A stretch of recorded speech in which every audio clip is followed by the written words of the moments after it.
Hi guys. I did a little bit of painting outside and I'll be doing a little bit more painting inside. This is my dining room.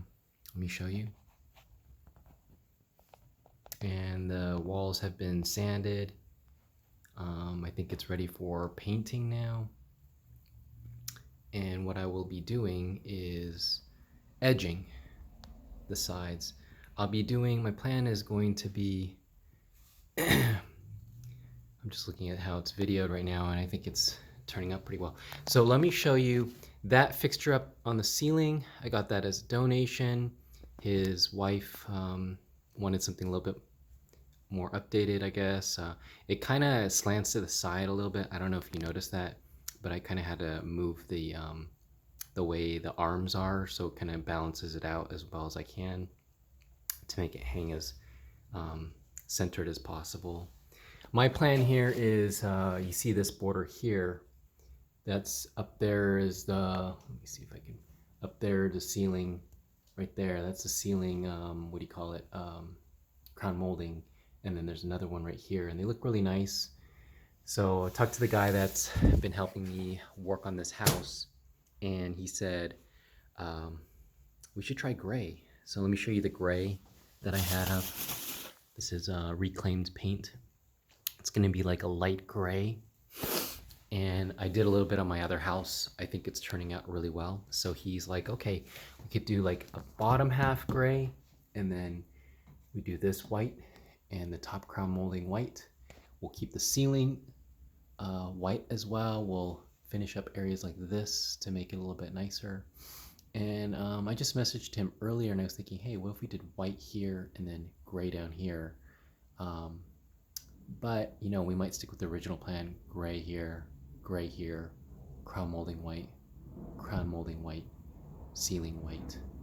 And it'll fit the fixture here that's kind of got a silver grayish tone, and these little glass bell things that are white. So kind of like a gray white on the fixture, a gray white in the room.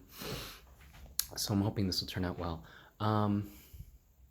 Took a little bit of time to think about what color coordination that would work well. And I'll keep the doors white as well. Okay, so the other thing is, you might notice, I don't know if you know what those are. Those are actually shower curtains. I'm using them to cover the windows, and they are providing privacy for the house so that people from outside don't look into the house. I have my houses located in, sometimes they're not A grade or B grade level houses, neighborhoods. And what I do to secure my building is I put bars over the windows. This one doesn't actually have bars, but let me see if I can show you. So here's an example. I have these decorative bars outside the window, and it's barred on the bottom half.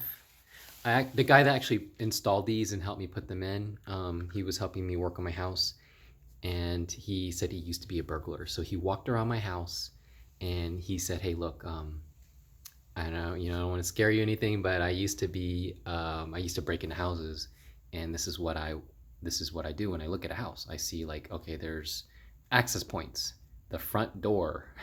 Literally, I'll just knock on the front door if no one's home, and the house seems like no one's there, it's vacant.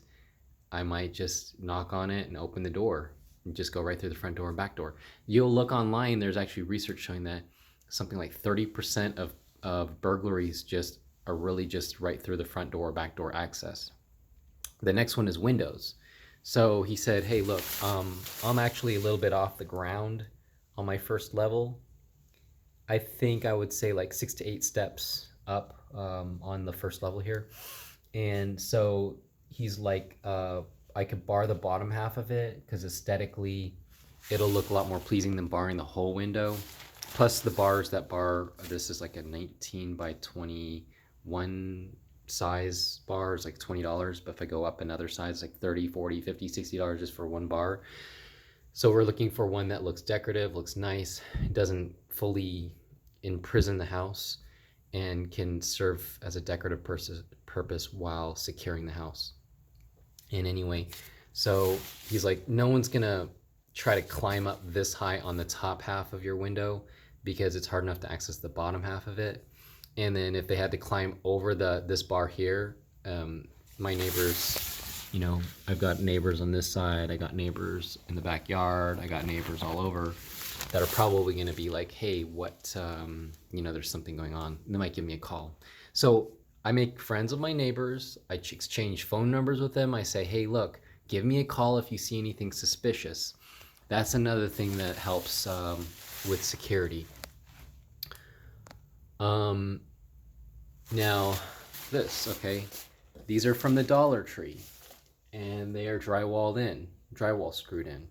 I can take the thing I wanted to recommend in terms of this paint job in relation to these curtains are I would recommend taking these off one at a time.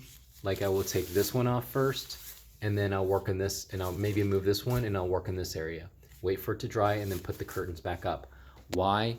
Because a lot of times when people work on your house, and right now I'm the only one working on it, but if you have multiple people working on your house, it becomes extremely disorganized. They will mix the curtains up. You'll have to figure out which curtains go where, and you'll get it all confused. So doing things one step at a time might take a little bit more time, but it's going to keep your items a lot more organized. Same with the ceiling fixture. I've had people come in and they take all my ceiling fixtures off, and they're like, oh, well, you got to have the ceiling fixtures off in order to do the paint work. And then 3 or 4 months go by, and there's like 10 light fixtures all over the ground, and you don't know which ones go where. They're unique fixture. The screws get lost. They get misplaced. Same with these vents on the ground. I've got these really old school vents for heating and air conditioning. They take off all the vents and they get lost. So I would recommend taking one off at a time and working in one room and seeing how organized your workers are. Now, again, I'm house hacking. I get people when I can get them available. They aren't working here full time, and I really appreciate the help that they can provide when they have availability. So another key thing that I've learned is, well, first of all, workers are not organized. Second of all, they're not necessarily good at everything.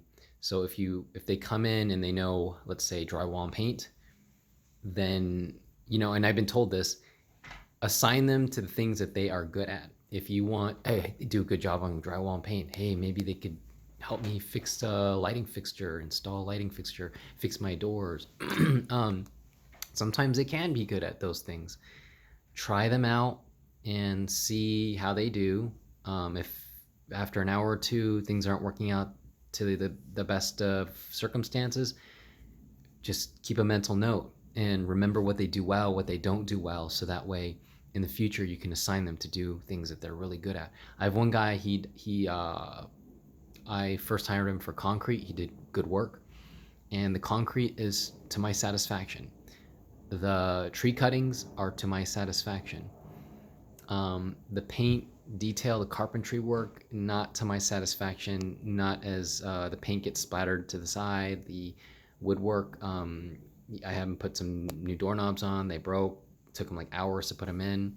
When I could put them in 15 minutes, 20 minutes job. I could have someone else do it 15, 20 minutes. But then sometimes you're short on labor. You can't find these people. What do you do? I don't know. I mean, that's the reason why I have been learning how to do a lot of this myself. Also lets me evaluate how good someone is at something. I can evaluate someone's ability and expertise simply by having them clean a room. Now, do they decide to spend 3 hours cleaning just the countertops and say, hey, look, this is so dirty, I got to get this perfectly clean? You wanted it perfectly, pristinely clean?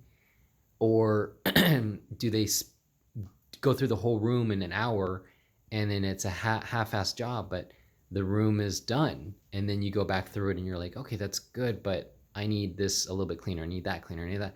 And then you're going through inspecting everything. Now, the first time they do that, I'd prefer a faster job. That way I could evaluate it and then they can learn how to be a little bit more detail oriented. But then after time, you might learn that someone like that might continue missing details. So if they can fine tune themselves, that'll be great. But someone who's meticulous, now someone that's meticulously detailed, they could learn to speed up too. They're just fine tuning as well. But if they continue to be too pristinely detailed, you might find like nothing ever gets done. So it tells you something about the person. It tells you how they make decisions doing a job when you put them to work. And that's, for me personally, the only way at the end of the day I'll know how well they can do something. Another way I can learn is how well they communicate that they can do things. Now, a lot of people can't communicate what they are able to do. And when they are able to communicate it, a lot of times, they can do very well at what they do. Now, sometimes they might just be using language that you don't know in their expertise. And if it's over your head, but to me, what it is if they're able to explain it and you understand, if I understand what they're talking about and say, okay, wow, you've been able to explain this to me in plain English, what you're going to do, how you're going to do it, how long it's going to take, how much it's going to cost. Here's your cost estimate. This is when you're going to have it done. Go for it. Put them to the test. A lot of times, in my experience, they are able to complete what they can do if they can verbalize it and I can understand what they're talking about. But I would say the vast majority of the time, I'm not going to have that situation. So I won't have the liberty to employ somebody where they can verbalize it and do a good job. So in the situation where they can't verbalize it, I'll just give them a task, see how they do, and then I'll fine tune, or I'll kind of see what other abilities they might have to assign them to other things. I found, I'm just a small business guy, so I haven't been in the situation where I say, hey, look, is it worth investing in their training? Because I had one guy, I put him in the lift yesterday. In an hour now, he decides he's too scared of heights. So you can lose a lot of time experimenting, testing, things like that. I would say, though, if you can scale up with more workers and have them part-time, you could have one person working on and knowing paint. You could have one person knowing like carpentry. You can have one person knowing electrical, plumbing, something like that. I'm not really in that situation. I have two guys that come by whenever they want to come or when they're available, and I'm short. But I work with what I have, and every year that goes by, hopefully I can grow my business and have loyal, good working people who can help me. And the other thing is, if I did have a little bit of a bigger budget, I probably would constantly make postings like ads for workers and just continually vet out workers. It's going to have a high churn rate, and for me, I would say 1 in 30, maybe 1 in 50 people might at the end of the day make a good hire. So with the two guys I have, I've probably gone through maybe 60 people to find the kind of work that's working out for me. So I think this would be a challenge for most organizations. And if you are looking for work, I would people to help you on your project. I think this is something to keep in mind. Now, for you guys out there, maybe you're a lot more lucky and you have somebody that can definitely help you out and streamline this process. But I would say that if I were to talk to 10 people who have building projects, this is probably their biggest major problem as well, trying to find people to help them. Construction, contracting, rentals, this kind of business. I would say probably more than just this business, lots of businesses.